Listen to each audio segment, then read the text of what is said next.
দল মত জাতি বর্ণ ধর্ম নির্বিশেষে কোরআনে কারীম শোনার জন্য যারা এসেছি আমরা খুশি, এই জন্য বলছি আলহামদুলিল্লাহ। যারা চাষবাস করে দেখবেন এই মানুষগুলোর ফসল যদি বেশি হয়, ঘরের কোনা গোলা আরো যে সমস্ত জায়গায় ফসল রাখা যায়, ধান গম ভুট্টা রাখা যায়, এগুলো রাখার পরও জায়গা হচ্ছে না, বিভিন্ন জায়গায় ছড়িয়ে রাখে, দিয়ে রাখে। যিনি দায়িত্বে আছেন, তার মানে পরিচালক যিনি, গৃহস্থ যিনি, উনি কি মন খারাপ করেন যে এত ফসল কেন হয়ে গেল? ওরা আনন্দ লাগে যে ফসল আরো বেশি হোক, আমার ঘরে জায়গা না থাক, ডলে জায়গা না থাক, এরপরে জায়গা না হলেও দরকার হয় মানুষের বাড়িতে দিয়ে আসবো, এরপরও ফসল বেশি হোক। তাফসীরুল কোরআন মাহফিল মহেশপুরবাসী যা সাজিয়েছে, ওরা মনে করেছিল মানুষগুলো এত আসবে না, তারপরেও যাই এসেছি। বাড়িওয়ালা যারা যারা দায়িত্বে আছে কমিটির, এরা নারাজ না, এরা আরো খুশি যে আরো হোক। যদিও আমরা বিভিন্ন জায়গায় রাখার পর দেখেন গাছের উপরে, বাঁশের উপরে। কালকে যেখানে ছিলাম এই বাগেরহাট, ওখানে ওরা 1-1.5 হাজার মানুষের আয়োজন করেছিল। লক্ষাধিক মানুষ হওয়ার কারণে মানুষের চাপে এই কারেন্টের তার খুলে জায়গায় একজন মারা গেছে। আজকে যেন এরকম আবার কোনো দুর্ঘটনা না ঘটে। তারপরেও এই বাড়িওয়ালার মতো এইটাও কারেন্টের তার, ভাই খুব সাবধানে থাকবেন। যারা গাছে বাসে বিভিন্ন জায়গায় বসে আছেন খুব সাবধানে থাকেন। আমরা বেশি সময় না, ঘন্টাখানিক তাফসীরুল কোরআন মাহফিলে কথা বলবো ইনশাআল্লাহ। ওয়া মা তাওফীকি ইল্লা বিল্লাহ।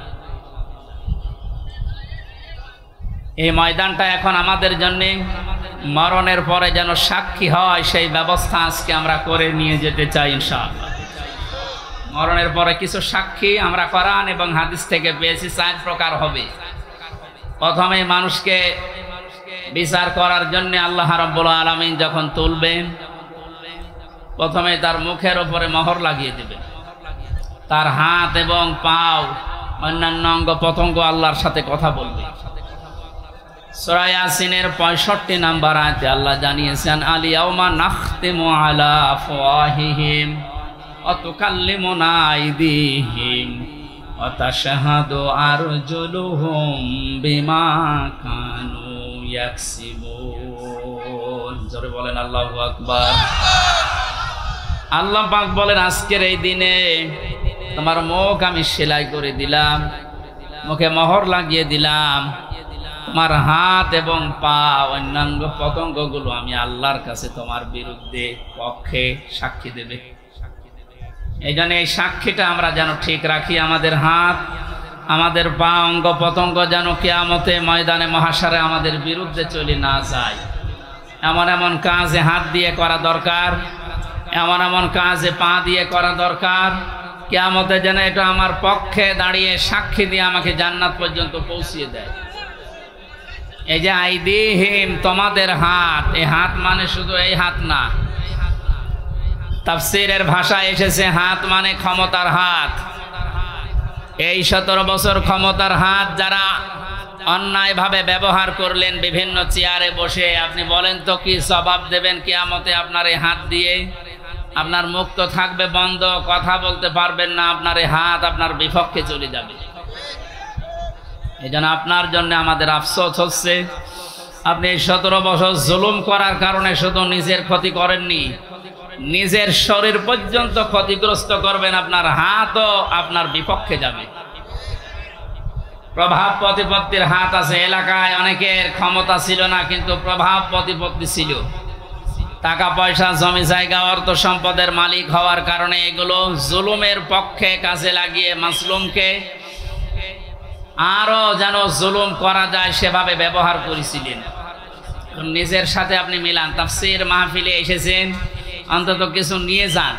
আপনার মনের পরিবর্তন যদি কোরআন ঘটাতে না পারে, যেহেতু কিয়ামত পর্যন্ত হেদায়েতের বাণী নিয়ে আর কোনো কিতাব আল্লাহ পাঠাবেন না, সুতরাং এর কথা শুনে আপনাকে হেদায়েত পাওয়া লাগবে। আল্লাহ যেন আপনাকে পরিবর্তন হওয়ার তৌফিক দান করেন, আমিন। এরপরে যে সমস্ত হাতের কথা আছে, এমনকি শরীরের এই হাতও এর ভেতরে আছে। এই হাত দিয়ে আমরা এমন কোনো কাজ এখন থেকে মরণ পর্যন্ত আর না করি যেন আমার বিপক্ষে গিয়ে আমাকে আবার জাহান্নামে নিয়ে যায়। 2 নম্বরে ওয়ারজুলুহুম বিমা কানু ইয়াকসিবুন দিয়েছেন। আল্লাহ রাব্বুল আলামিন পায়ের কথা জানিয়েছেন। পা দিয়ে মানুষ শক্তিশালী কাজগুলো করে বেশি আমরা দেখি। এই পৃথিবীতে ইসলাম ধ্বংস করার জন্য, ইসলামকে উৎখাত করার জন্য এক শ্রেণীর মানুষ এখনো বিভিন্ন লাইনে শক্তি খাটিয়ে যাচ্ছে। এজন্য আমাদের পা, আমাদের হাত আমরা পক্ষে রাখি, আল্লাহর পক্ষে, কোরআনের পক্ষে, মানবতার পক্ষে। আল্লাহ তুমি তৌফিক দিও, আমিন। 2 নম্বরে সাক্ষী হয়ে দাঁড়াবে আপনার এই 2 কাঁধের উপরে যারা আছে এরা। আল্লাহ পাক জানিয়েছেন কিরামান কাতিবিন ইয়ালামুনা মা তাফআলুন। সম্মানিত 2 জন লেখক তোমাদের সাথে আমি আল্লাহ দিয়েছি, এরা সব সময় তোমাদের ভালো মন্দ লিখতে আছে। সুতরাং এই সাক্ষীটা আরো কঠিন। এই যে 2টা সাক্ষী 24 ঘন্টা আমাদের কাঁধের উপরে বসে লিখতেছে। আমার তো আফসোস হচ্ছে এই 15 বছরে অনেকের অনেক কিছু লেখা হয়েছে কিন্তু প্রকাশ হয়নি, তাই ধরা পড়েনি। টাকলা মোরাদের নাম শুনেছি আমরা। এই লোকের মাত্র 6 মিনিট 8 সেকেন্ডের একটা অডিও কল রেকর্ড ফাঁস হওয়ার কারণে তার সব চলে গেছে। এরকম বহু কল রেকর্ড ফাঁস হওয়ার অপেক্ষায় এখন সামনে আছে। ভাতের হোটেলের মালিক হারুনের মাত্র কয়েক সেকেন্ড, সব হারিয়েছে। আমরা হাসির জন্য বলছি না, আমাদের এখানে হাজারো মানুষ যারা অনেকের এরকম রেকর্ড আছে, যেন ফাঁস না হয়। এই সমস্ত দুর্বৃত্তদের থেকে শিক্ষা নেওয়া দরকার। আমাদের জীবনেও বহু রেকর্ড আছে, ওর 6 মিনিট 8 সেকেন্ড ফাঁস হয়ে যদি সব হারায়, কিয়ামতের ময়দানে এই যে 2 জন বসে আছে এরা কিন্তু সব ফাঁস করবে। না জানি আমাদের আবার সব হারিয়ে যায় কিনা। 3 নম্বরের সাক্ষীর কথা আমি পেয়েছি। এই যে জমিনে বসে আছে, এই জমিনটা কিয়ামতে সাক্ষী দেবে, মহেশপুরের এই জমিন। আখরাজাতিল আরদু আসকালাহা। আল্লাহ পাক বলেন মাটির ভেতরে যা আছে সব সেকাল, সবগুলো বোঝা জমিন সেদিন বের করে দেবে। সুতরাং এখানে বসে আছি, এই জায়গাটুকু যেন কিয়ামতে আমার পক্ষে দাঁড়ায়, বলেন আমিন। এরপরের সাক্ষী হচ্ছে আল্লাহ আমার আমল নামা, যেটা আজকের তেলাওয়াতকৃত আয়াত দিয়ে আমরা যেটা আরম্ভ করবো ইনশাআল্লাহ। সূরা বনী ইসরাইলের 14-15 নম্বর আয়াত আল্লাহ জানিয়েছে, ইকরা কিতাবাকা কাফা বিনাফসিকাল ইয়াওমা আলাইকা হাসিবা। না, একটু কথা বন্ধ করেন, আপনার গোনা হয়ে যাচ্ছে। মনে করছেন আমার কষ্ট হচ্ছে, আমার গোনা হবে না, আপনার গোনা হচ্ছে। ভাই, কোরআনের আলোচনা আরম্ভ হলে আল্লাহর ঘোষণা হচ্ছে চুপ থাকা লাগবে, শোনা লাগবে। পরিবেশ এখন এরা কি করবে? আর জায়গা নেই, এই জন্য যেখানে দাঁড়িয়ে আছেন, বসে আছেন, শুয়ে আছেন, থাকেন, কথা শুনে। আবার বলছি চুপ করেন, কথা বলা যাবে না ভাই। মোবাইলে রেকর্ড হচ্ছে, ওটা কালকে আপনি ইন্টারনেট থেকে নামিয়ে নেবেন, দেখতে পারবেন। আর পরে যারা দেখতে পাননি, আমি এখানে বসে থাকবো, দেখে তারপর বাড়ি যাবো। কি বলবো আর বলেন, এই কথা কানে আসলে আমি হারিয়ে ফেলবো। কথা বন্ধ করেন।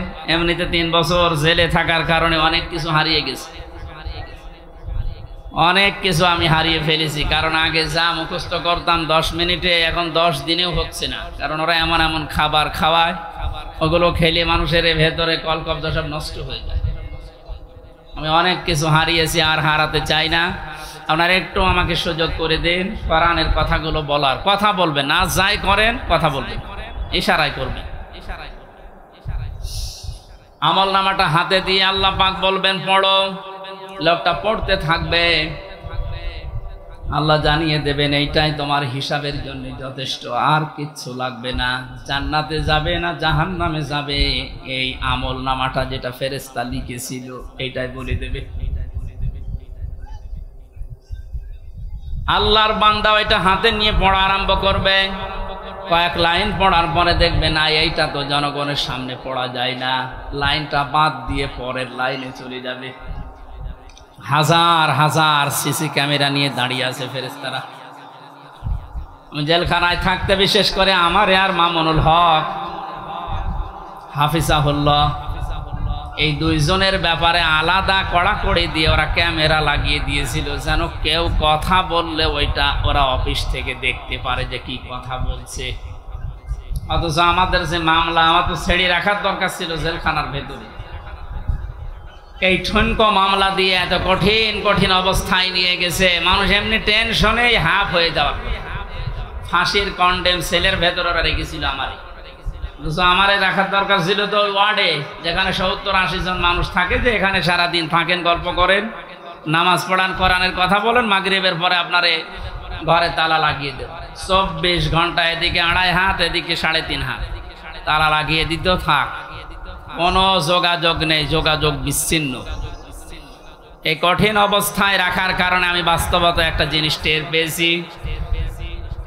কিয়ামতের ময়দানের এই যে আল্লাহ আমল নামাটা হাতে দিয়ে পড়বে যখন, পড়, এই লাইনটা আসলে যারা এই জুলুমের সাথে সম্পৃক্ত ছিল, ওই জুলুমের কথাটা ওরা পড়তে চাবে না।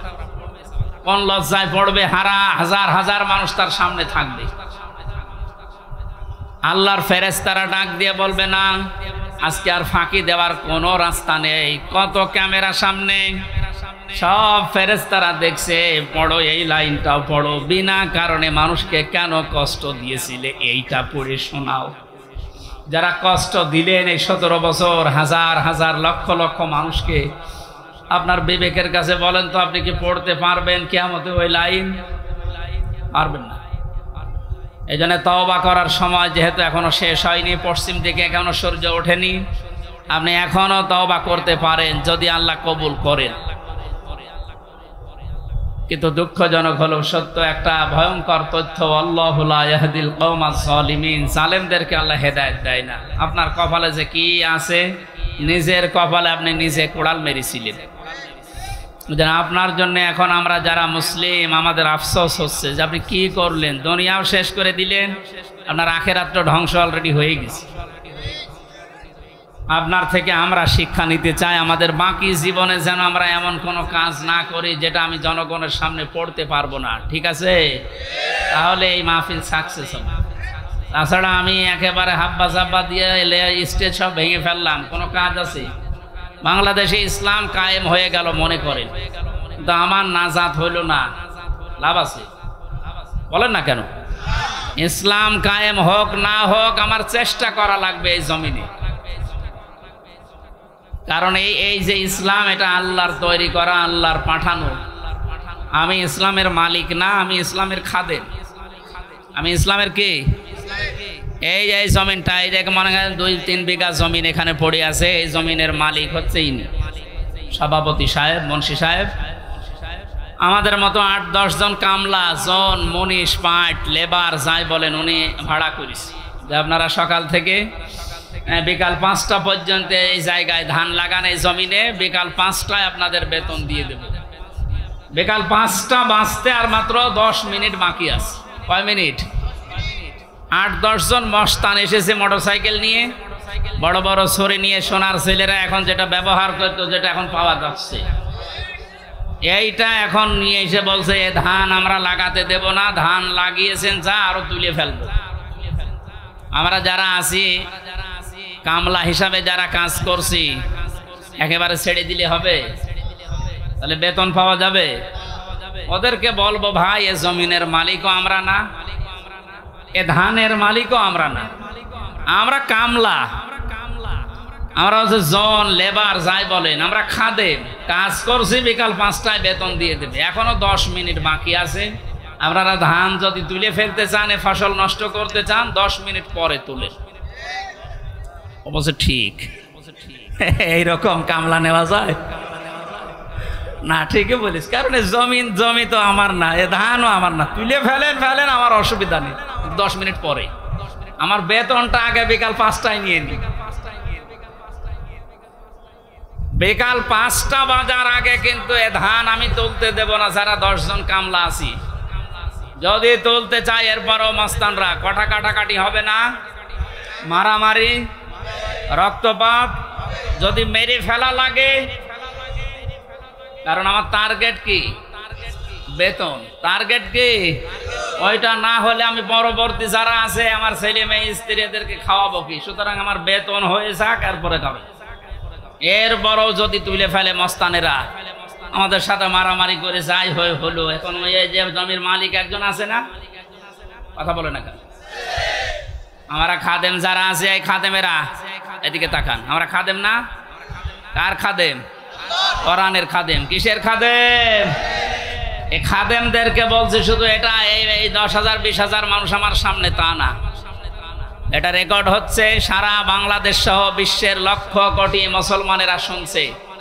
175 কোটি মুসলমানকে খাদেম যারা, কোরআনের আল্লাহর দাস যারা, আমরা আল্লাহর গোলাম যারা, তাদেরকে বলছি জমিনে ইসলাম কায়েম করতেই হবে। এটা ফরজ না, চেষ্টা করি যাওয়া ফরজ। হলে ভালো, না হলো আমার অসুবিধা নেই, আমার বেতন আছে, বিকাল 5টায় জান্নাত। এক কথা বলে না কেন? কিন্তু বিকাল 5টা বাজার আগে, তার মানে জীবনের শেষ দিন, ওয়াবুদ রব্বাকা হাত্তা ইয়াতিয়াকাল ইয়াকিন, সূরা হিজরের 99 নম্বর আয়াত। আল্লাহ বলেন ইবাদত করবা আল্লাহর ওই দিন পর্যন্ত যতদিন মরণ না আসে। সুতরাং মৃত্যু আসার আগ পর্যন্ত আমরা যারা খাদেম আছি, এ জমিনে আল্লাহর দিন কায়েম করার চেষ্টা চালাবই। বাধা যদি কেউ দিতে আসে, তর্কাতর্কি হবে, এতদিন যেটা হয়েছে, হাতাহাতি হবে, এতদিন যেটা হয়েছে, রক্তপাত হবে, এতদিন যেটা হয়েছে, ফাইনাল এখন শুরু হবে মেরে ফেলা লাগলে মেরে ফেলবে।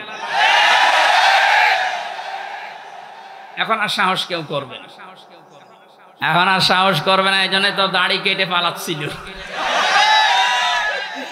কি আশ্চর্য ইতিহাস তৈরি করে গেল লোকটা। তাহলে বোঝা যাচ্ছে এই দাড়ি, এটা মেকি দাড়ি, মানুষকে ধোকা দিয়ে বোকা বানিয়ে কোটি কোটি টাকার মালিক হয়েছে এই দাড়ি দেখিয়ে। নাম দিয়েছে কি? দরবেশ বাবা। এই যদি হয় দরবেশের অবস্থা, বাকি যেগুলো কিনছে ওদের চরিত্র কি? আমির হোসেন আমন আমি একটা লোকের ভিডিও দেখলাম, এর চরিত্র এত নিচে নেমেছে আমি এতদিন জানতাম না। সে নাউজুবিল্লাহ, এদের সর্বোচ্চ নেতার যদি এই অবস্থা হয়, বাকিগুলো যে কোথায় যে টাল হয়ে পড়িয়াস, আল্লাহ ছাড়া আর কেউ জানে। কয়েকজনের একটু ফাঁস হয় বলে আমরা জানি, ওদের প্রত্যেকের চরিত্র এরকম। বহু মানুষের সাথে মিশে দেখেছি এইটা। একবার চট্টগ্রাম থেকে আসার সময় এক বাসের ড্রাইভার পেছনে বসেছিলাম, বলছিল এই কথা যে কি বলবো, কিছু বলতেও পারি না, সইতেও পারি না। মাঝে মাঝে যখন বাস চালিয়ে যায় মনে করি ওই রকম কিছু পেলে চাপা আগে ওইটা দেব। কত রাগ একটা মানুষের তৈরি হলে এ কাজ করতে পারে বলেন তো? যদিও হত্যার পক্ষে আমি না, কিন্তু ঝিনাইদহ শহরে একজনের লাশ দেখলাম টাঙিয়ে জুতা দিয়ে পিটাচ্ছে। একটা মানুষকে কত ঘৃণা করলে এ লাশ টাঙিয়ে, তাও উলঙ্গ করে টাঙিয়ে রেখেছে। এরপরও আপনার লজ্জা হয় না? এরপরও সাপোর্ট করেন জালেমদের। আপনার তো বিবেক মরে গেছে। এতক্ষণ মাওলানা হোসাইন আহমেদ অনেক কথা বলেছে, সর্বশেষ কথা ছিল আয়না ঘর নিয়ে। এই কথা শুনলে অনেকে মনে করছে আয়না ঘর মানে চারিদিকে আয়না দেওয়া। কোনো আয়না নেই, কোনো আয়না নেই। আমি তো রিমান্ডে 10 দিন ছিলাম, কোনো আয়না নেই। যে অবস্থা তৈরি করেছেন আপনি, এর সাথে জড়িত যারা প্রধান থেকে শুরু করে নিম্ন পর্যন্ত, একটাকেও ক্ষমা করার মতো না। কারণ এরা ক্ষমার অযোগ্য হয়ে গেছে। ক্ষমা পাওয়ার জন্য যে যোগ্যতা দরকার এদের ভেতরে সেটা নেই। সুতরাং যারা বলছেন এদেরকে ক্ষমা করে দিলে হয় না, না, কিসের ক্ষমা? আপনি ব্যারিস্টার আরমান, যিনি তার স্ত্রী 8-9 বছর পর্যন্ত অপেক্ষায় ছিল, উনি আজকে একটা ভিডিও বার্তা পাঠিয়েছে যে আমি আশা ছেড়ে দিয়েছিলাম যে আমার পরিবারস্থ লোক মনে হয় আমি আর দেখতে পারবো না, কিন্তু আমার পরিবারের লোক আমার আশা ছাড়েনি। আপনি এই দৃশ্যটা একটু সামনে নিয়ে নিজের সাথে মিলান তো। আপনার জীবনেও কোনোদিন জালেমদের ক্ষমা করতে মনে চাইবে? কখনো চাইবে না। আপনি বাঁচেন না তাই। 5 দিন 7 দিন 10 দিনে আপনার অবস্থা এরকম হয়ে গেছে। 8 বছর 10 বছর 12 বছর 14 বছর একজনকে মাটির নিচে এক ঘরের ভেতরে পচা খাবার দিয়ে আটকিয়ে রেখেছে। আপনার বিবেক বলে কিছু আছে? আপনি জানোয়ার চাই তো খারাপ। মনে করলাম তাফসীর করবো, তো করবো কি করে? দৃশ্যগুলো সব এখন চোখের সামনে ভাসতেছে।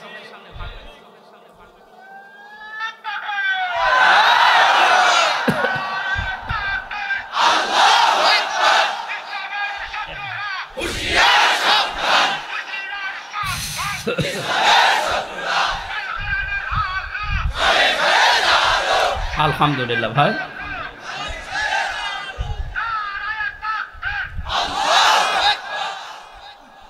আমার ভাইরা, কোরআনে কারিমে আল্লাহ পাক জানিয়েছেন মায়াশফা শাফাআতান হাসানাতান ইয়াকুল্লাহু নাসীবুম মিনহা ওয়া মায়াশফা শাফাআতান সাজ্জিয়াতান ইয়াকুল্লাহু কিফলুম মিনহা ওয়া কানা আল্লাহু আলা কুল্লি শাইইন মুকিতা।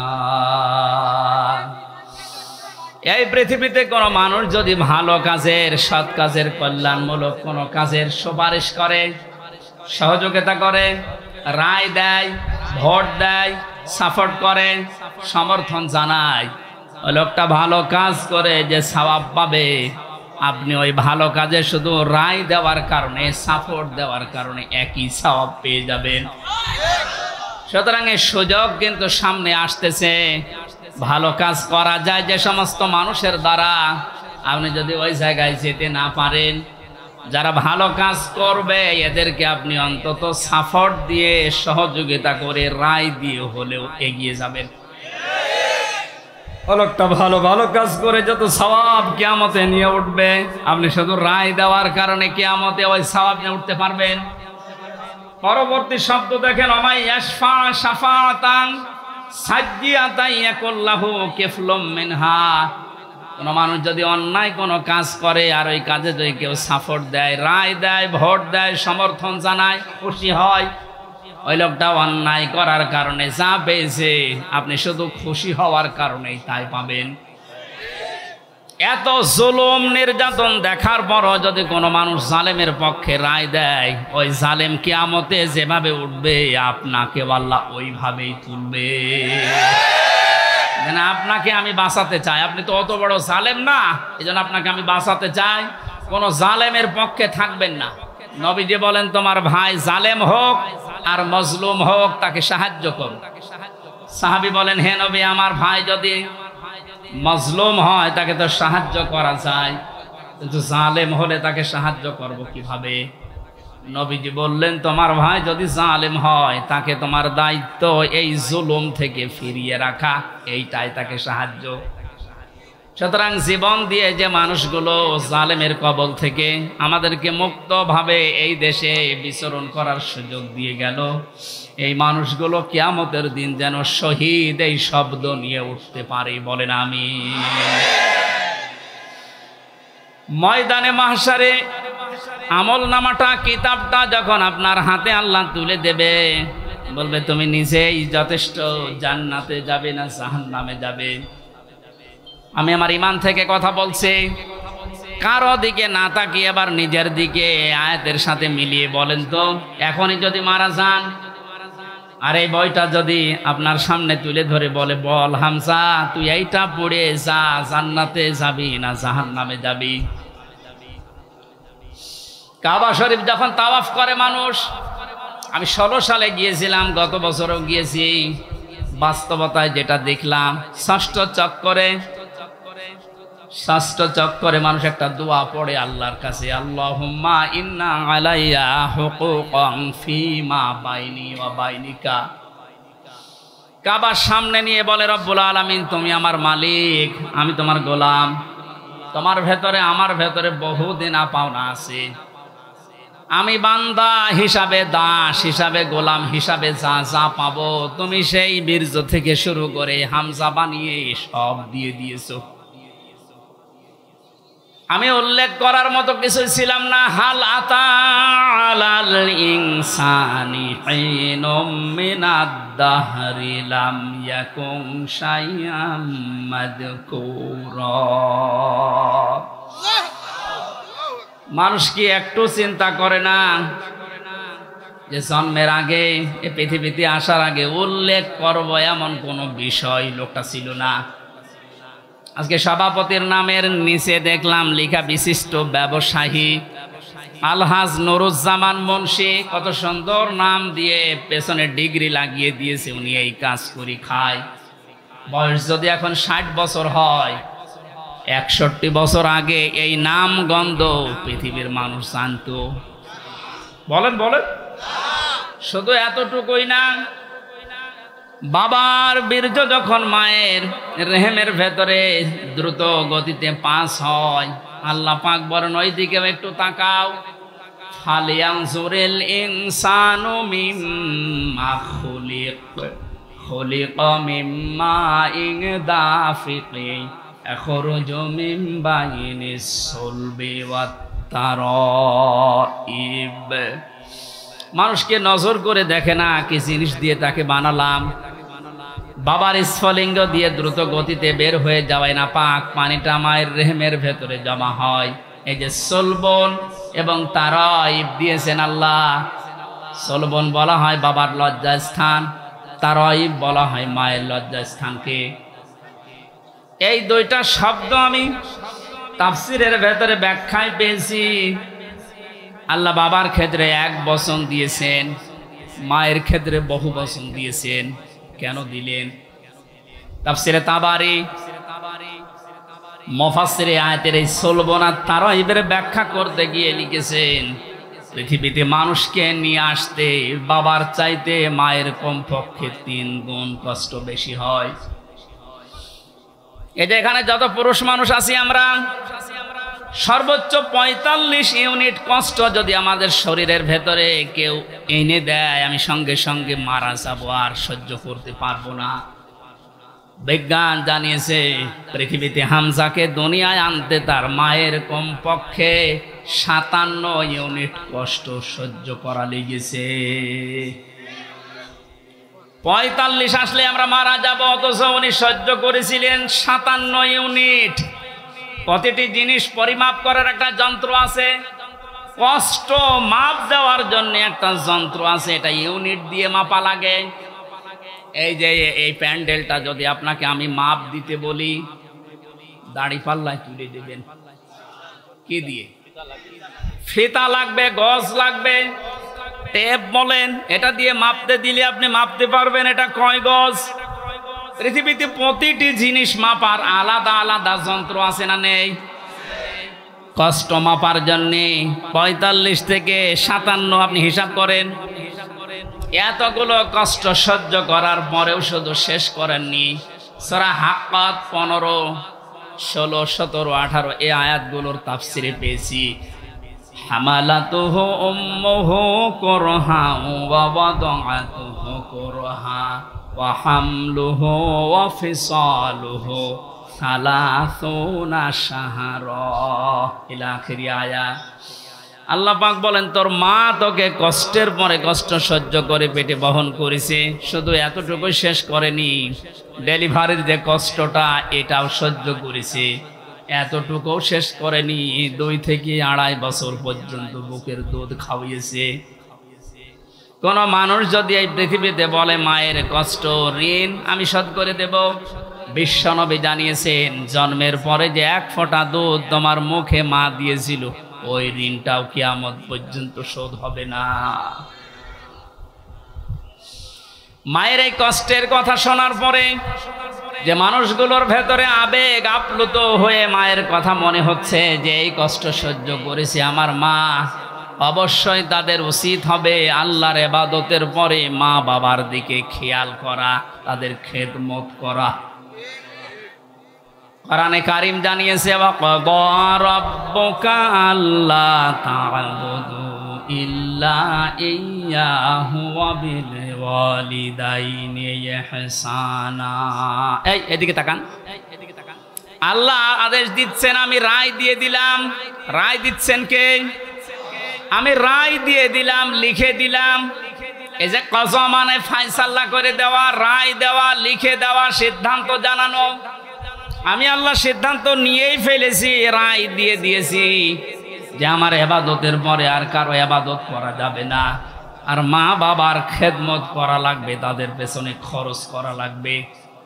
মহেশপুরবাসী এখানে একটা শিক্ষা পেয়েছি আমি, আল্লাহর ইবাদত করা, আল্লাহর আইন মানা নফল না ফরজ? আরো জোরে বলেন। মা বাবার আইন মানা। আপনি আপনি কথা বলবেন, যারা জানেন না মুখ খুললেন কেন বলেন তো? আমি এখানে একটা শিক্ষা নিতে চাই, আমি গতানুগতিক কথা বলি না। আপনি দেখেন তো কি এখান থেকে বের হয়। আল্লাহর আইন মানা আমরা দেখলাম ফরজ, প্রশ্ন করা যাবে? বলেন না কেন? আল্লাহর আইন আপনার বুঝে আসুক বা না আসুক, এটাই ফাইনাল, কোনো প্রশ্ন। আল্লাহর আইন মানা কি? সবাই মুখ খোলেন তো কি? মা বাবার আইন মানা ফরজ। এই যে মাঝখানে ওয়া আছে, মা বাবার আইন মানা ওয়াজিব না, ফরজ না, ওয়াজিব না। মা বাবার খেদমত করা ফরজ, আইন মানা শুধুমাত্র আল্লাহর ফরজ। কার? আরো জোরে বলেন। আর আল্লাহর পরে রসুলকে আল্লাহ শরীয়ত প্রণেতা বানিয়েছেন, শারে। এজন্য উনি যে নিয়ম নীতিগুলো দিয়েছেন ওইগুলো ফরজ। মা বাবার আইন মানা ফরজ নয়, তাদের সেবা করা, খেদমত করা, টাকা পয়সা তাদের পেছনে খরচ করা কি? বলেন না কেন? কেন ফরজ কেন? আল্লাহ রাব্বুল আলামিন দলিল দিচ্ছেন, অখফিদ লাহুমা জানাহা যুল্লি মিনার রাহমা। এদিকে তাকান, এটা আলেম না? এটা শব্দটা আছে অখফিজ, খফজন মানে ডাউন করা, এরপরে ফল করা। খফজন মানে কি? ডাউন করার পরে ফল করে দেওয়ার আরবি নাম অখফিজ বা খফজন। আল্লাহ বলেন খফজন করবে। জানাহান মানে ডানা, দিল্লুন মানে ছায়া হয় বা নম্রতা হয়। তোর যে ছায়া আছে ডানা, আর এই ডানার ছায়াটা এভাবে ডাউন করার পরে ফল করে দিবি। আমার প্রশ্ন হচ্ছে, এ পৃথিবীতে কোনো মানুষের ডানা আছে কি? এটা কি? তাহলে আল্লাহ এখানে এদন দিত বা আউদুদা দিত, এ শব্দ না দিয়ে জানাহুন পাখির ডানা আল্লাহ আমাদেরকে দিলেন। আল্লাহ মনে হয় জানে না তাই জানাহুন দিলেন পাখির ডানা আমাদেরকে ধার করিয়ে। কেন? ডানা আর দুনিয়ায় কারো নেই? পৃথিবীতে আর ডানা কারো আছে না নেই? কিসের আছে? আরে ভাই, পাখির ডানাই তো দিয়েছে। পাখি বাদ দিয়ে পৃথিবীতে আর কারো ডানা নেই? আছে, এরোপ্লেনের ডানা আছে, হেলিকপ্টারের ডানা নেই। ওদের ডানাটা আল্লাহ এখানে লাগালেন না কেন? তাহলে তো আমাদের এই যে জানাহুন দেওয়া লাগতো না। পাখির ডানার কথা দিয়েছেন এই জন্যে তাফসির মাহফিলে আসতে হয়। আপনারা শুনতেছেন? জানাহুন শব্দটা আল্লাহ পাখির কাছ থেকে ধার করে আমাদেরকে লাগিয়ে দিলেন, কারণ আমাদের এই হাতের ভেতরে পর নেই, এর ভেতরে মোলায়েম কোনো কিছু নেই, সব শক্ত। পালক আছে, পর আছে, মোলায়েম করার কোনো কিছু নেই, এটা শক্ত। কিন্তু পাখির ডানার ভেতরে পর আছে, পালক আছে, একটার পরে আর একটা যখন লাগিয়ে দেয় সফট হয়ে যায়, কোমল নরম তুলতুলি হয়ে যায়। আল্লাহ এতটুকু শেষ করেন, জানাহাত দুল্লি মিনার রহমা দিয়েছে। যে পাখির ডানাটা শুধু ডানা এভাবে ডাউন করে না, ও যখন ডাউন করার পরে ফল করে দেয়, ওর নিচে পাখির বাচ্চাগুলো যাবার পর একটা কিচির মিচির আওয়াজ দেয়। বাংলাতে এটা বলে অনির্বচন সুখ। কি বলে? একটা অনির্বচন সুখ অনুভব করার কারণে ভেতর থেকে আওয়াজ হয় কিচির মিচির। আমরা মনে করি কিচির মিচির না, এ আনন্দটা, এ আওয়াজটা পাওয়ার জন্য না। কি করে কি হয়? আপনারা সব পিছান তো, এত আস্তে পিছালে হবে না, আরো পিছান, পিছান, আরো পিছান, আরো পিছান, যান, আরো এক হাত যান। এই ছেলে যাও তো, চেয়ার সরানো লাগবে না, তুমি নিচে সরো।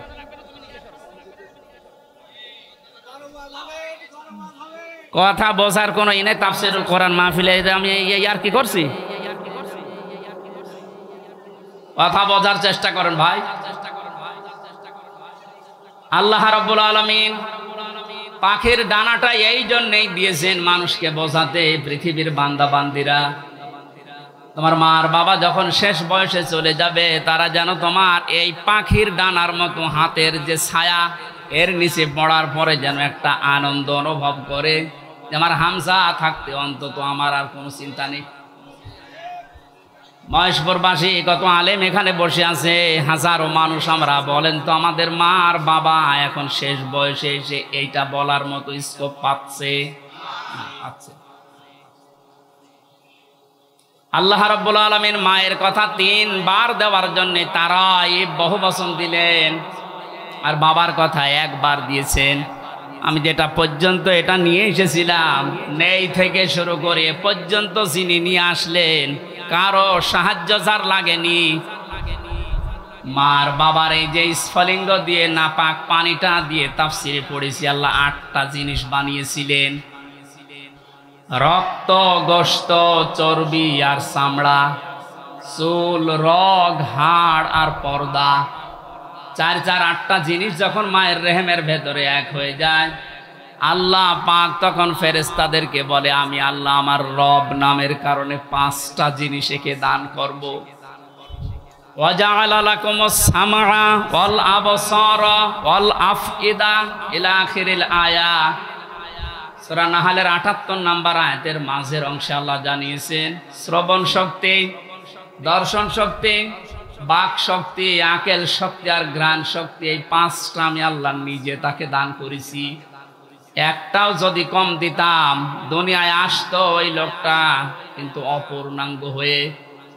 এখানে অনেকাংশ মানুষ আমরা সব পূর্ণাঙ্গ মানুষ, কয়েকজন হয়তো আছে বিকলাঙ্গ, অন্ধ, ন্যাংড়া, কিন্তু হাজারো মানুষ আমরা সব পূর্ণাঙ্গ মানুষ।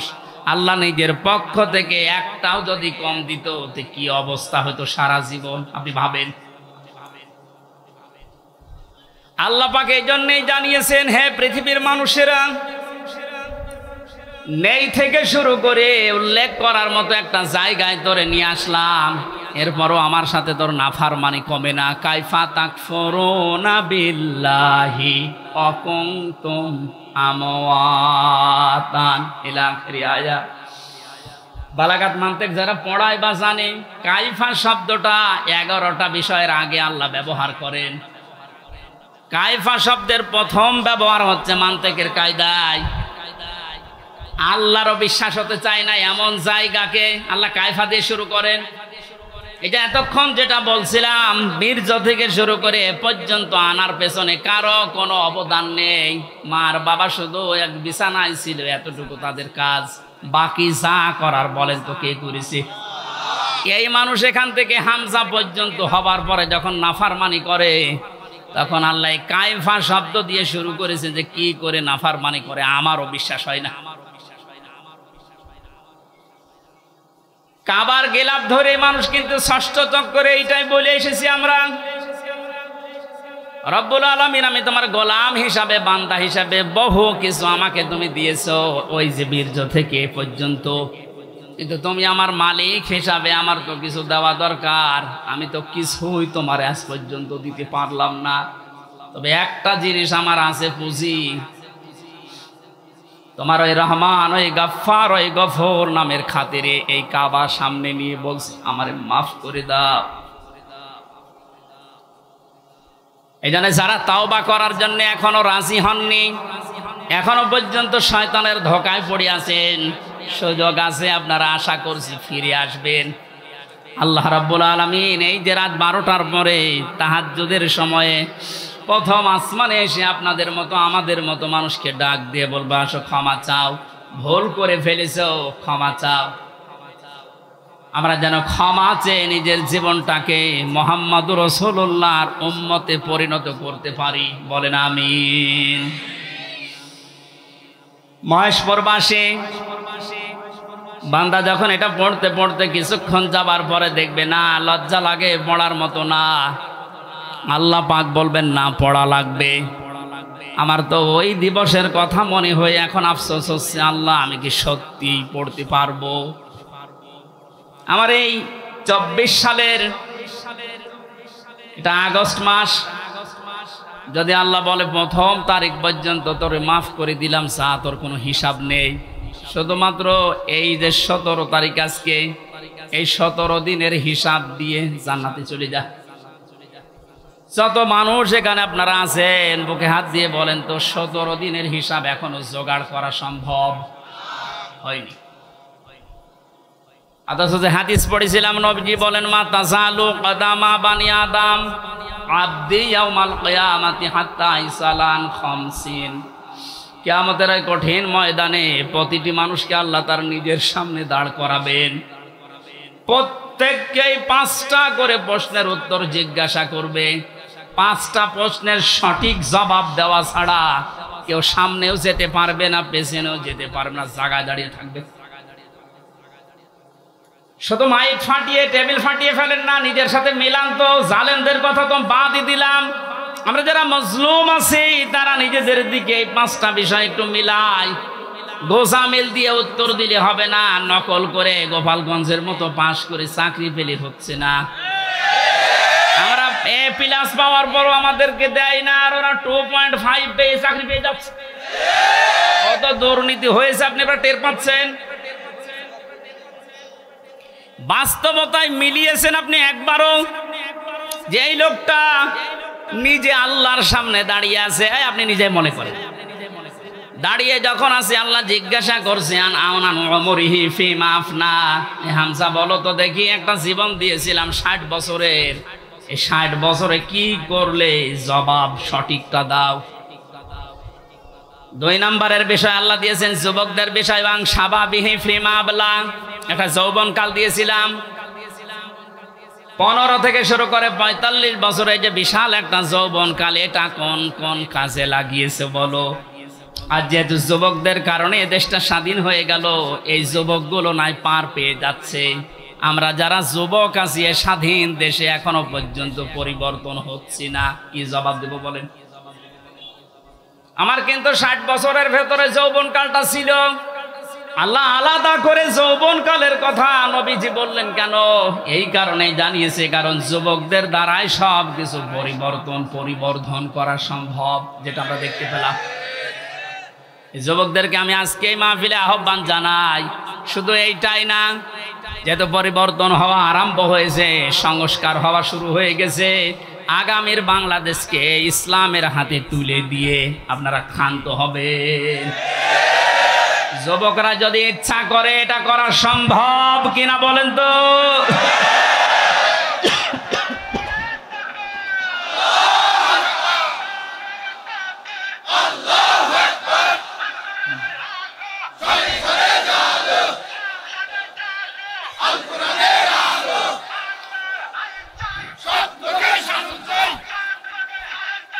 আল্লাহর আইন চাই। আলহামদুলিল্লাহ, তাকবীর যেন আল্লাহ কবুল করেন এবং বাংলাদেশ চোখে যেন দেখান, বলেন আমিন। আজকে এই যে শেজিয়া বাজারে আমি আয়াতটা পড়েছিলাম, আরাআইতান নাস ইয়াদখুলুনা ফি দীনিল্লাহি আফওয়াজা। হে নবী, আপনি যখন দেখবেন যে আল্লাহর সাহায্য এসে গেছে, তখন তো বিজয় হবে। দলে দলে পালে পালে মানুষ ইসলামে প্রবেশ করছে, যেটা আমরা এখন চর্মচোখে সারা বাংলাদেশে দেখতে পাচ্ছি। একটু যাদের বিবেক আছে, একদম মরে যায়নি, তারা আজ সব কিছু ভুলে ইসলামে চলে আসছে।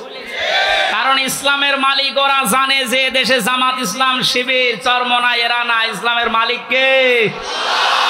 আর যারা আমরা আছি, আমরা ইসলামের খাদেম। সুতরাং ইসলাম প্রতিষ্ঠা করতে গিয়ে, ইসলাম কায়েম করতে গিয়ে বিকাল 5টার আগে কাউকে আমরা আর ষড়যন্ত্র করতে দেব না ইনশাআল্লাহ।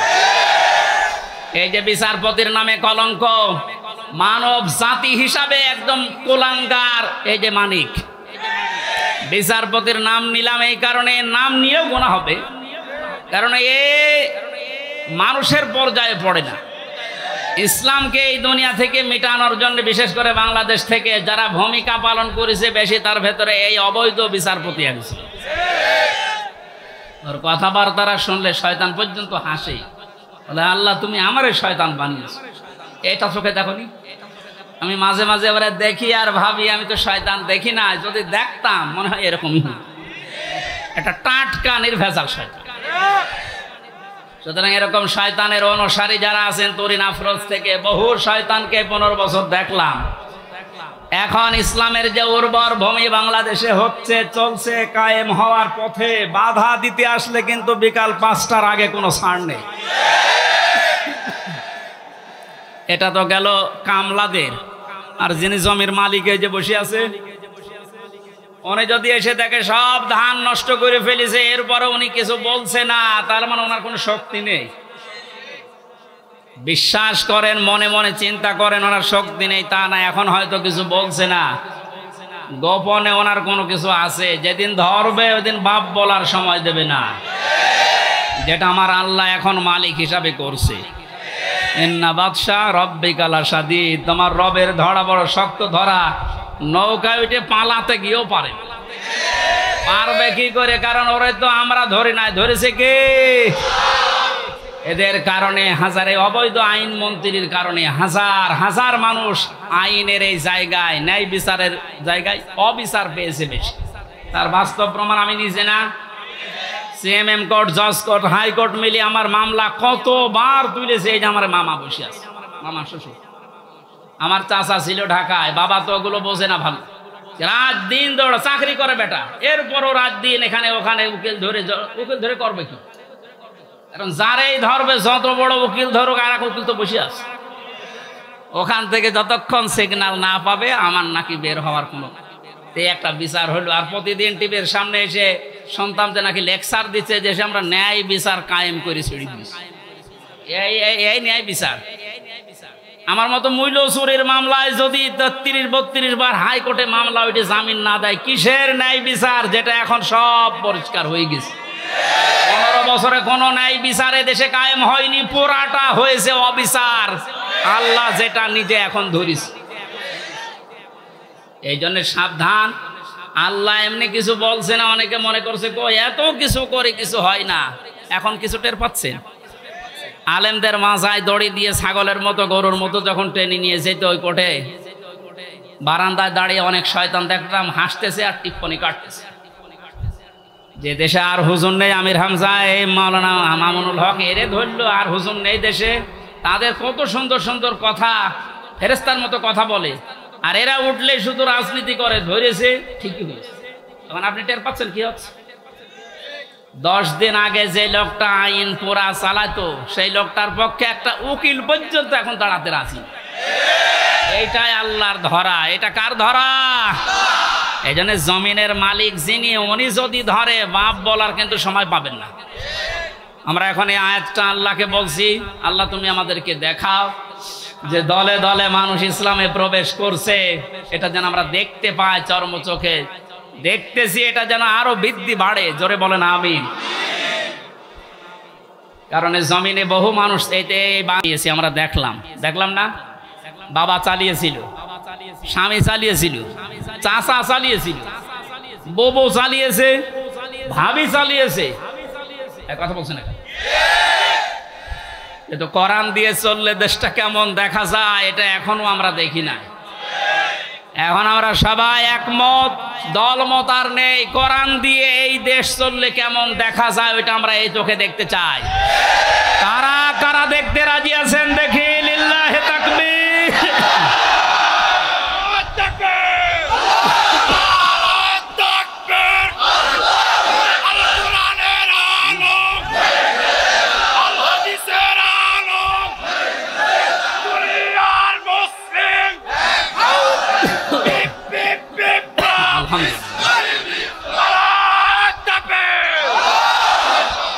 এই জন্য কোরআনের খাদেম আমরা যারা এখানে বসে আছি, আমাদের কোনো টেনশন নেই। কায়েম হলেও এদেশে ভালো, না হলেও আমার কোনো লস নেই। আমার বেতন আছে বিকাল 5টায়, তার নাম জান্নাত। ওটা আল্লাহ আমাকে দেবে। কারণ বিকাল 5টা পর্যন্ত জমিটা একটু দেখে শুনে রাখতে পারলে উনি যেমন বেতন দেবে, আল্লাহ আমাদেরকে জমিনে কাজ করার জন্য বেতন দিতে পারে না? ওই বেতন পাওয়ার আশায় আছে। কিয়ামতের ভয়াবহতার কথা আজকের তেলাওয়াতকৃত আয়াতগুলোতে ছিল। যেহেতু আমরা বলেছিলাম 1 ঘন্টা, এই জন্য খুব তাড়াতাড়ি করছি, সামারাইজ করছি। আল্লাহ রাব্বুল আলামিন সূরা হাক্কাত 52টা আয়াত দিয়েছেন। কিয়ামতের যে ভয়াবহ দৃশ্য, এগুলো আল্লাহ তুলে ধরেছেন প্রথম থেকে। পুরাটা তাফসীর করতে গেলে অনেক সময় লাগবে। সামনে আরো 2টা মাহফিলে এলাকায় আছে, আমরা ওখানে ধারাবাহিকভাবে বলবো ইনশাল্লাহ। আজকে খুব কম সময় নিচ্ছি। হাক্কাতের 19 থেকে শুরু করে যতটুকু পারা যায়। আল্লাহ রাব্বুল আলামিন বলেন, ফাআম্মা মান উতিয়া কিতাবাহু বিয়ামিনিহি ফায়াকুলু হাউমুকরাউ কিতাবিয়া। কিছু তথ্য আছে নতুন আলেমরা যারা জ্ঞানী মানুষ যারা ভালো করে শুনবেন। আল্লাহ পাক বলেন, কিয়ামতের কঠিন ময়দানে যেদিন বিচার শুরু হবে, ফাকাইফা তাত্তাকুনা ইন কাফারতুম ইয়াওমা ইয়াজআলুল বিলদানা শিবা। এত কঠিন ভয়ঙ্কর সালসালা অবস্থা তৈরি করব, যুবক মানুষ বুড়ো হয়ে যাবে। ও বাংলার মুসলমানেরা, 8টা বছর যে লোকটা আয়না ঘরে ছিল আজকে দেখতে পেলাম। এই যে ব্যারিস্টার আরমান, যুবক বয়সের যে ছবি, 8 বছরে তার অবস্থান কোথায় গিয়ে দাঁড়িয়েছে আপনি তাকান। তা তো 8টা বছর জুলুমের স্টিম রোলার চলার কারণে তার অবস্থা এখন এই। অথচ আল্লাহ জানিয়েছেন কিয়ামতে এমন ভয়াবহ অবস্থা তৈরি করব, দৃশ্য দেখেই মানুষ সঙ্গে সঙ্গে যুবক মানুষ বুড়ো হয়ে যাবে। ওনার বুড়ো হতে সময় লেগেছে 8 বছর, কিয়ামতে আমার বুড়ো হতে সময় লাগবে কয়দিন? মুহূর্তের ভেতরে চোখের পলক পড়তে বুড়ো হয়ে যাবে যুবক মানুষ। কি অবস্থা হবে এবার ভাবেন। ইয়াউমা ইয়াফিরুল মারউ মিন আখি, প্রথমেই পালাবে মানুষ দেখলেই তার আপন ভাই থেকে। ওয়া উম্মিহি ওয়া আবি, তার মায়ের কাছ থেকে, বাবার কাছ থেকে। ওয়া ফাসিলাতিহি আল্লাতী তুবি, আল্লাহ পাক বলেন তার জ্ঞাতি গোষ্ঠী, তাকে যারা আশ্রয় দিত, এই মানুষগুলো পালাতে থাকবে।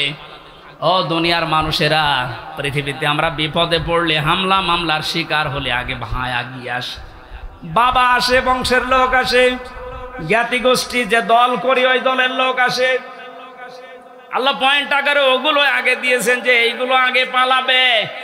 একটা বারের জন্য আপনার বিবেকে নাড়া দেয় না যে এইগুলো যদি পালায়? যারা ধোকা দিয়ে অনেককে 15 বছর বোকা বানিয়ে রেখেছিল, পীরের নামে হাজার হাজার লক্ষ লক্ষ ভণ্ড বেরিয়ে, যে কোনো চিন্তা নেই আমরা আছি, ওরা আগে পালাবে। ওরা বিবেককে একটু রায় দেয় না যে মা যদি পালায়, বাবা যদি বলে না আমি বিয়ে করিনি, সন্তান পাবো কোথায়? আমার তো এই আয়াত পড়ার পর বিশ্বাস হয়, লক্ষ কোটি পীরেরা বলবে আল্লাহ দুনিয়া আমি পীরই ছিলাম, মুরিদ পাবো কোথায়? এই জন্য কোনো ভণ্ডের উপরে আশা আকাঙ্ক্ষা ভরসা না করে নিজের কাজের দিকে ভরসা করেন। আল্লাহ বলেন তোকে পড়তে দেব, পড়, ধরে আমল নামাটা পড়। ফায়াকুলু হাউমুকরাউ কিতাবিয়া ইন্নী যানানতু আন্নী মুলাকিন হিসাবিয়া। কিতাবটা হাতে নিয়ে পড়তে আরম্ভ করবে আর বলবে অবশ্যই আমি এটা বিশ্বাস করে চলতাম যে আমাকে একদিন আল্লাহর দরবারে এভাবে হিসাব দেওয়া লাগবে। শুধু এই আয়াতটাই মানুষের জীবন পরিবর্তন করে দিতে পারে। কষ্ট হচ্ছে আপনাদের? আয়াতটার তাফসিরে আমি তাবারিতে পড়েছি, খলিফাতুল মুসলিমিন হযরত ওমর রাদিয়াল্লাহু তাআলা আনহু তার সন্তানটাকে একবার ভর্তি করলেন মাদ্রাসায়।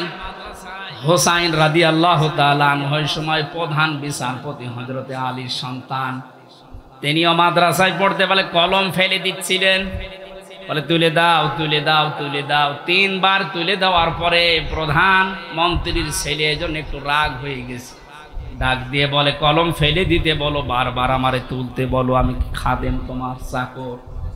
হযরত হোসাইন বলে ফেলেছেন তুমি শুধু চাকর না, তুমি চাকরের বাচ্চা, খাদেমের বাচ্চা। খাদেম বাড়িতে যে আব্বাকে বলছে আব্বা আমি আর পড়বো না।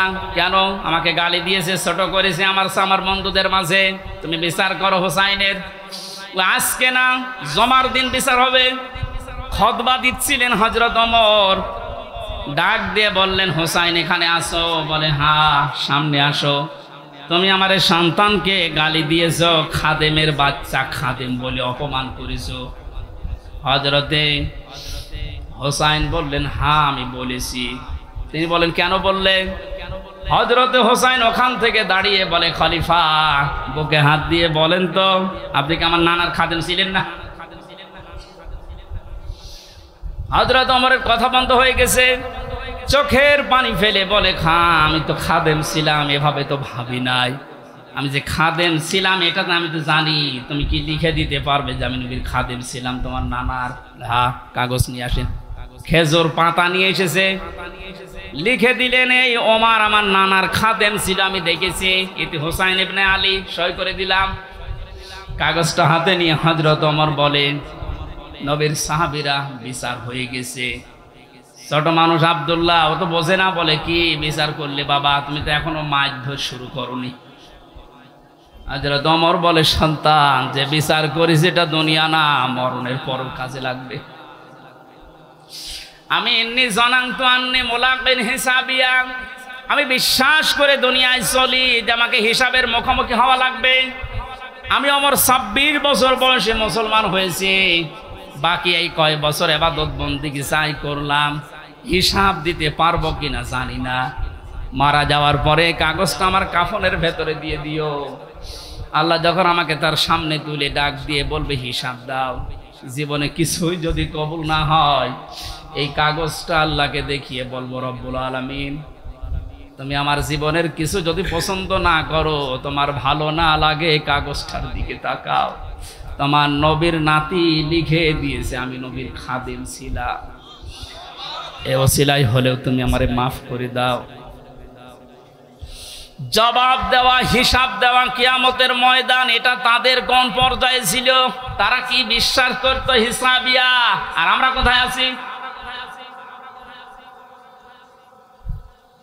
আল্লাহ পাক বলেন, হিসাব বড় কঠিন জিনিস। এই জন্য আমার নবী পর্যন্ত প্রতিদিন 100 বার করে দোয়া করতো, আল্লাহুম্মা ইন্না আলাইয়া হিসাবা ইয়াসিরা, হে আল্লাহ তুমি আর চাই করো, আমার হিসাবটা সহজ করে দিও। নবীজি মাঝে মাঝে বলতেন, সাহাবীরা, আল্লাহর দয়া ছাড়া হিসাব দিয়ে কেউ জান্নাতে যেতে পারবে না। সাহাবীরা বলেন, হুজুর আপনি?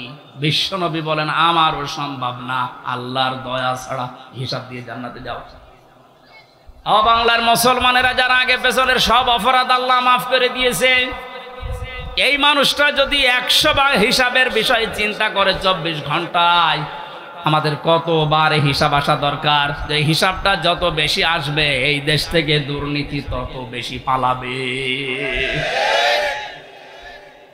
আজ এক একটা মন্ত্রী, এক একটা নেতার ঘরে যত টাকা, যত স্বর্ণ পাওয়া যাচ্ছে, এর একটাই কারণ, এরা কোনোদিন বিশ্বাস করে না যে আর একটা জায়গা আছে যেখানে হিসাব দেওয়া লাগবে। এখন যারা দায়িত্বে আছেন, পরবর্তীতে যারা আসবেন, তারা 100 ভাগ বিশ্বাস করে ওই জায়গাগুলোতে যাবেন যে আমি আর চাই করি, আমাকে কিন্তু হিসাবের মুখোমুখি হওয়া লাগবে। বাংলার দুদক না, বাংলার বিচারপতি না, আমার যে নিয়ালাই সাল্লাহু বিআহকামিল হাকিমিন, সব চাইতে বড় বিচারপতি যিনি, ওনার সামনে আমার হিসাব দেওয়া লাগবে। কথা বলেন ঠিক কিনা?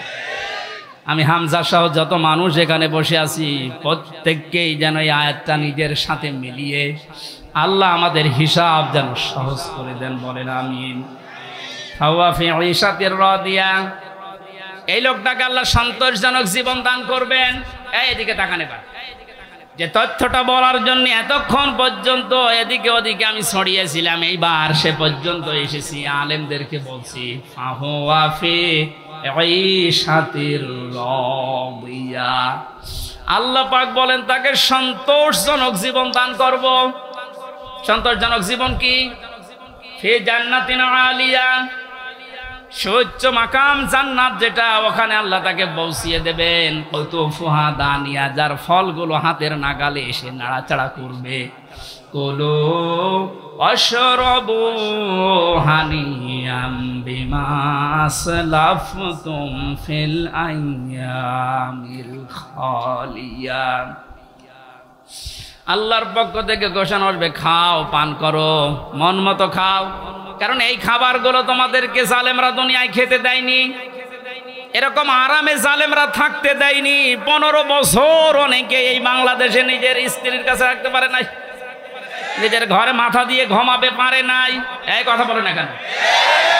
আম বাগানে, বাঁশ বাগানে, এমনকি ধানের ক্ষেতের ভেতরে মশারি টাঙিয়ে 15 বছর কাটিয়েছে এমন মানুষ ওই দেশে আছে। আল্লাহ পাক যেন তাদেরকে হাত ধরে ধরে বলছে, কুলু ওয়াশরাবু হানিয়া বিমা আসলাফতুম ফিল আইয়ামিল খালিয়া।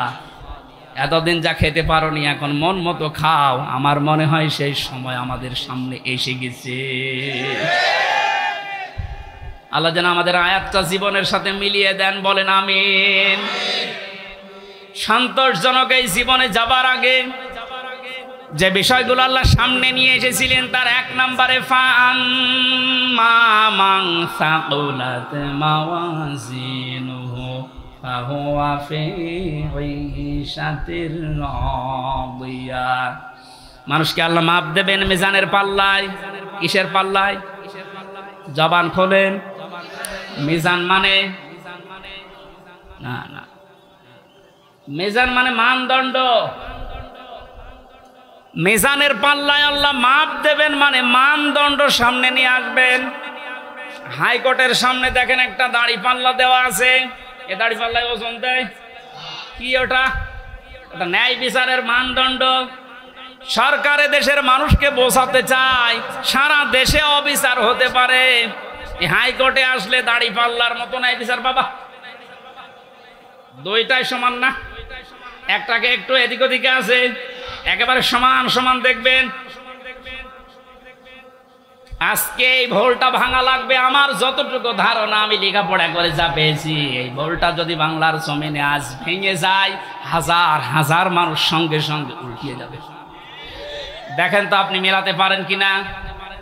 আমি প্রথমে যে উদাহরণ দিকে 2টা জিনিসের নাম বলেছিলাম, প্রতিটি জিনিস পরিমাপ করার জন্য আলাদা আলাদা জিনিস পাওয়া যায়।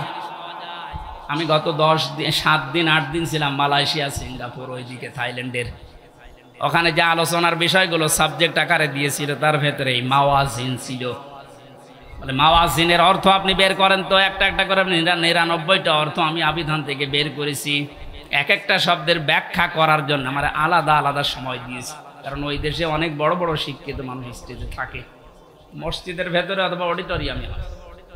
এখান থেকে আমি যেটা নিতে পেরেছি, এই যে মাওয়াজিনুহু দিলেন, মিজানের পাল্লার এই মাপটা যদি আপনি পরিষ্কার করতে না পারেন, ক্লিয়ার হতে না পারেন, আপনার অপরাধ প্রবণ জীবন থামবে না। প্রতিটি জিনিস পরিমাপ করার জন্য একটা উদাহরণ দিয়েছিলাম, এটা পরিমাপ করার জন্য ফিতা লাগে। চাউল পরিমাপ করার জন্য বাটখারা লাগে। কি লাগে বলেন বলেন? তেল পরিমাপ করার জন্য লিটার লাগে, সিসি লাগে। কেউ যদি এখন তেল মাপ করার জন্য ফিতা দেয়, মাপতে পারবে? এইটা মাপ করার জন্য দাড়ি পাল্লা দেয়, মাপতে পারবে? তাহলে প্রতিটি জিনিস মাপ করার জন্য আলাদা আলাদা যন্ত্র পাওয়া যায়। কিয়ামতে আল্লাহ ফাহুয়া ফি ঈশাতির রাদিয়া, সন্তোষজনক জীবনে আপনার পৌঁছে দেবে। এখানে যাবার আগে একটা কাজ যে করবে, মাপ। কি মাপ? মানে পরিমাপ। এই যে মিজানের পাল্লা বলছেন আপনি, মানদণ্ডে আল্লাহ মাপ দেবেন। আবার বলছে ভালো করে শুনবেন, গীবত করবেন না কিন্তু বাইরে যেয়ে। প্রতিটি জিনিস যদি পরিমাপ করার জন্য আলাদা আলাদা যন্ত্র থাকে, কিয়ামতের দিন আল্লাহ মিজানের পাল্লায় মাপ দেবে কি? আমল। আমল কি মাপ দেবে? বলেন বলেন? আমল মানে কাজ, আমল মানে আরো জোরে বলেন।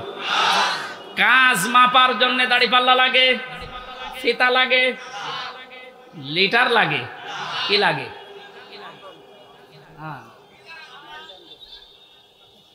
কে বলেছে না? কি ছাত্র ক্লাস করাচ্ছে আল্লাহ জানে। এটার জন্যই তো আসতে হয়। মাপ দেওয়ার জন্য এই পৃথিবীতে গুরুত্ব লাগে। কাজ যদি কেউ মাপতে চায় যে আমি কাজ মাপবো, কেজি দিয়ে মাপা যাবে যে কয় কেজি কাজ। আপনি কি ধরনের বিশ্বাস করেন কিয়ামতে আল্লাহ এইদিকে আমল তুলে দেবে আর এদিকে বদ আমল? আমল মানে কাজ, কাজ কি 5 কেজি হয়? কি বুঝেছেন এতদিন? আল্লাহ মাপ দেবে কি? আমল। আমল এটা ক্লাস চলছে, জবাব দেন তো ছাত্রের মতো। আমল মানে বাংলায়, আমল মানে বাংলায় আবার বলেন আমল মানে বাংলায়, আরবিতে আমল, আরবিতে, ইংরেজিতে ওয়ার্ক। জিনিস সবই এক, জিনিস সবই কি? এ মাথায় যেটা আছে এটার এই দেশের নাম চুল। আপনি পাকিস্তানে যে চুল কেটে দেন, কিয়ামতের আগে কাটবে না। তো জিনিস তো একই, নাম বিভিন্ন দেশে বিভিন্ন জিনিস, নাম এক না? জিনিস কি এক না দুই? আমল, ওয়ার্ক, কাজ সব এক। সাধারণ জ্ঞানে আমরা বুঝলাম যেটা মাপ করার জন্য দাড়ি পাল্লা, এই সিসি লিটার কেজি লাগে না, এটা মাপতে হলে গুরুত্ব লাগে। কাজ মাপতে হয় গুরুত্বের ভিত্তিতে। কিসের?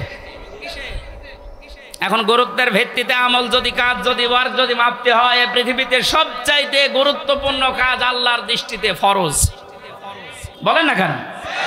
এরপরে ওয়াজিব, এরপরে সুন্নাত, এরপরে নফল, এরপরে মুস্তাহাব, এরপরে মুবাহ। এ সিরিয়াল আকারে ধরেন। আপনি সারা জীবন মুবাহ, সুন্নত, মুস্তাহাব হাজার হাজার করেছেন, নফল, কিন্তু ফরজ ওয়াজিব করেননি। আপনার গুরুত্ব থাকবে কাজের? বলেন।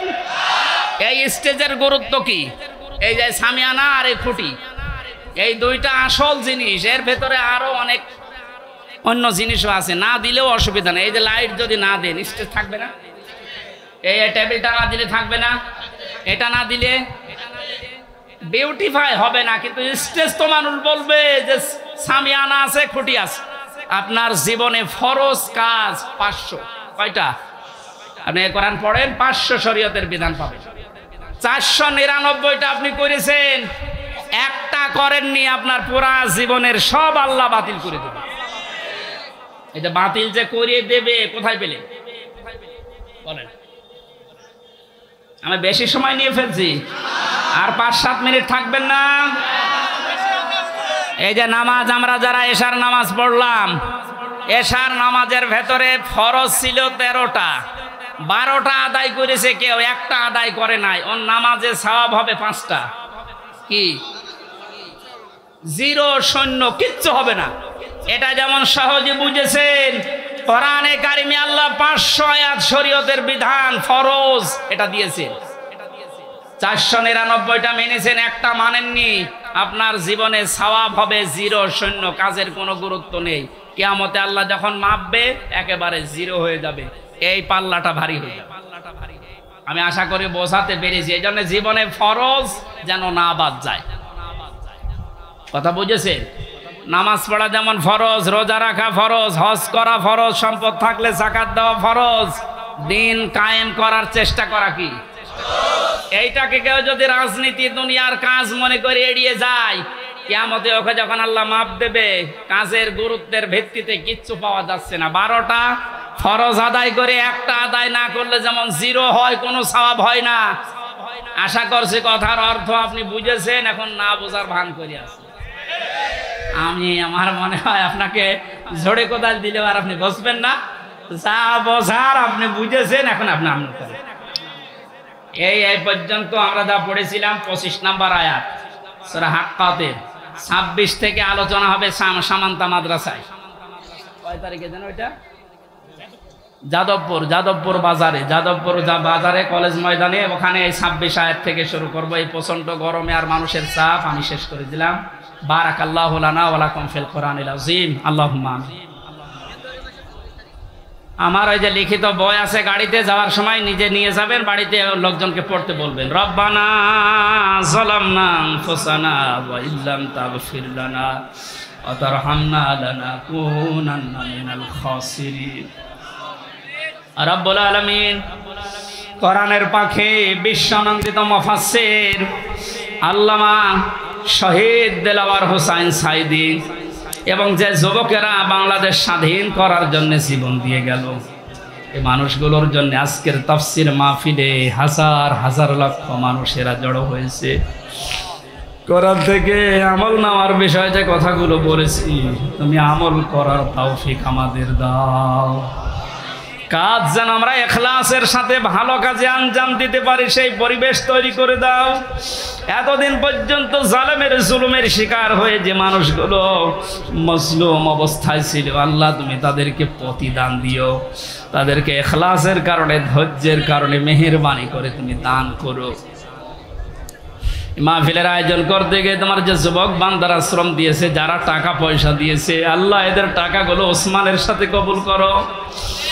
রব্বুল আলামিন যারা শহীদ হয়ে কবরে গেলেন, শাহাদাতের সর্বোচ্চ মাকাম দান করো। যারা অসুস্থ হয়ে আল্লাহ তাআলা গুলিবিদ্ধ হয়ে যে মানুষগুলো হাসপাতালের বেডে এখনো পর্যন্ত কাম কাতরাচ্ছে, এদেরকে তুমি শেফায়ে কামেলা আজ নসিব করে দাও।